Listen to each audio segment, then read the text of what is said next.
actually got them peeled. It wasn't actually really that hard.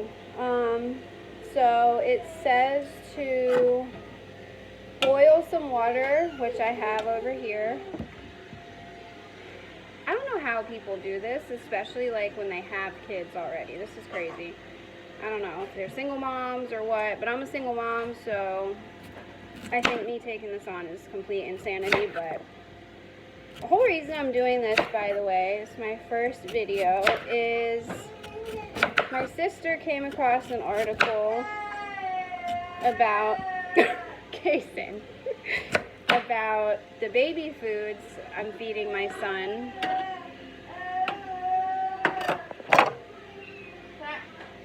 Okay, so we're just gonna break. This is the reason why I'm making this. Do you have poop? So anyway, my sister, hold on. Come here, buddy. You have poo-poo? No poops. Okay. Say happy Valentine's Day. Hi. No, you can't have that. No. Oh, no. Alright, you want to go crawl around? Are you hungry? Okay, so like I was saying, the reason I'm doing this is because my sister came across an article stating that even the organic labeled baby foods that I'm feeding to him aren't really organic. You have food, Kat. Apparently, like, the water grows, I don't know, like, water goes into the soil and there's like arsenic and other stuff. I'll have to get like the exact terminology or whatever. But yeah, it's basically poison. And stop, no cat food. And it's said to lower their IQ.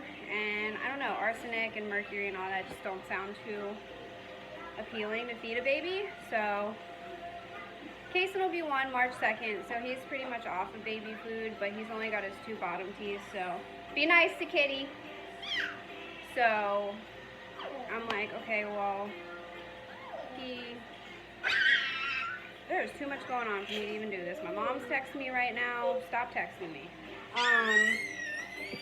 Yeah, so he's pretty much off of baby food, but he only has 2 teeth, so I don't feel completely comfortable giving him, like, real food yet, just like soft stuff. So I'm like, okay, he's still got some time to eat baby food, so I'll make some. What are you doing?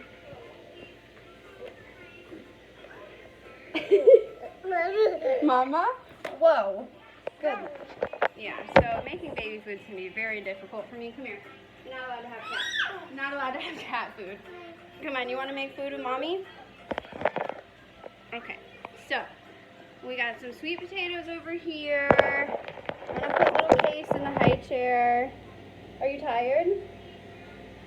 Are you tired? You wanna get in a high chair? Look.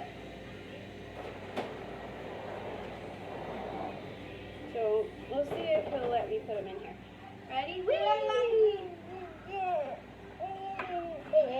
So basically all I'm giving him right now is chopped up banana, like mashed potatoes, sweet potatoes. And I've always wanted to like really go organic and eat healthy. Excuse me. That's one of those things in this station. If you are not okay with cursing or cursing in front of children, then this channel is not for you. So I'm just gonna put that out there right now. Come from an Irish family. Cursing is just our way of life. So anyway, yeah, I've always wanted to. I have a 10-year-old daughter also, and I don't know if you guys have noticed it, but I didn't have boobs like these kids these days. I did not. I was flat until, I don't know, like 8th or 9th grade. She's only in 4th grade. So that's kind of what like kicked me into this too. I started getting like organic, non-antibiotic chickens and milks, just because I'm like, there's obviously something different now if little girls in 3rd and 4th grade look like me in 8th grade. So, trying to prevent her from looking like a little woman. And then I got this little guy back here who, I don't want him to have a low IQ, right? We don't want that. He's already really smart, but Friday the 13th in November, he was 9 months old.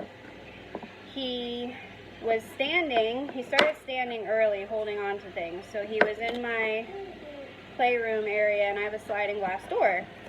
I had a coffee table that I was getting rid of and it was sitting by the sliding glass door. So he pulled up on it standing. I was right behind him. It wasn't like I wasn't watching him. And he just turned the wrong way, fell, and hit right here on the track of the sliding glass door, a metal track. So I'm not one to like, oh my god, are you okay, are you okay? I think babies respond better if you just kind of, you're okay, brush it off, get up, get up, get up. So that's what I did. And he did like a little cry, but then he was over it, so we carried on, nothing abnormal. Then the next morning, and my cousin was here, next morning I look at his head, and there's a huge bump. So I feel it, and I'm like, oh my god, that's really mushy. So I said to my cousin, Sam, what the fuck is wrong with his head? And she's like, oh, it's supposed to be like that. I said, no, it's not. He's 9 months old. The soft spot's on the top of their head. There's no reason he should have a big thing sticking out of his head. So I work for an orthopedic surgeon. I texted him, sent him pictures. He didn't seem too concerned. My aunt is a PICU nurse. Okay. Calm down. I'm getting you something. Yeah, whoa. Hold on, buddy. Here, look what Mommy's got. Banana.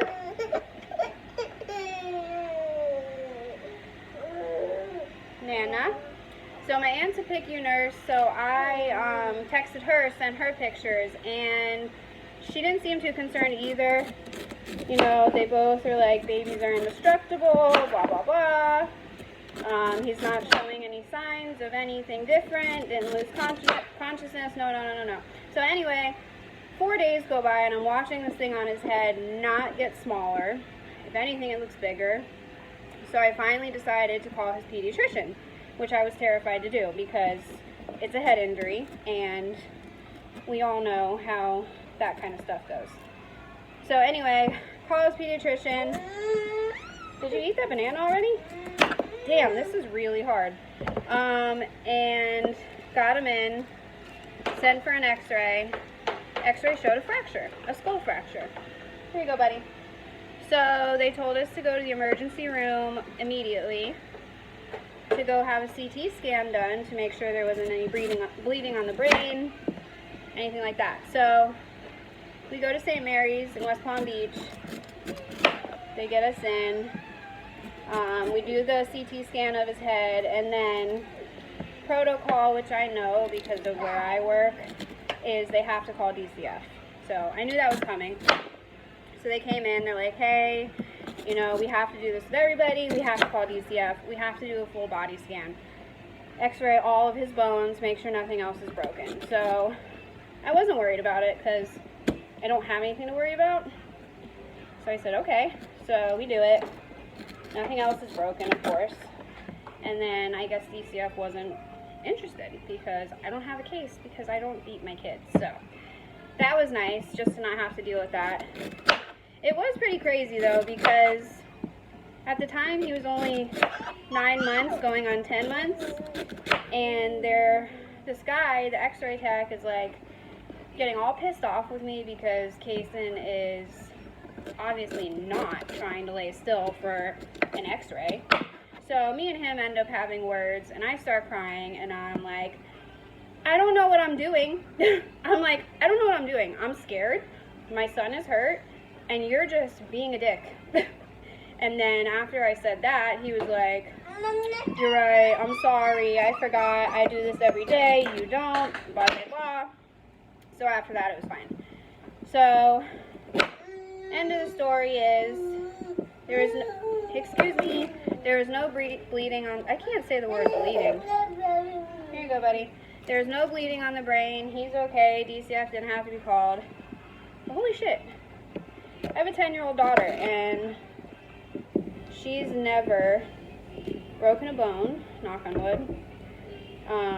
However, she has asthma, and that's a whole other story. We've had plenty of hospital stays for that. So, I got one asthma kid, one broken bone kid already. So anyway, back to why we're here. Now I'm chopping these into cubes as the water is at a rolling boil. And then we'll just chop, chop, chop until it's all chopped. I don't know, I read, can you just hold on 1 second? I read that they want them in like 1.5 inch cubes or something, so I'm just kind of going by that.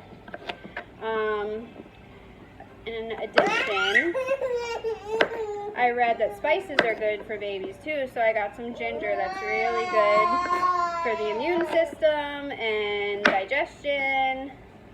And I'm actually going to put him down for a nap, so I'll be back.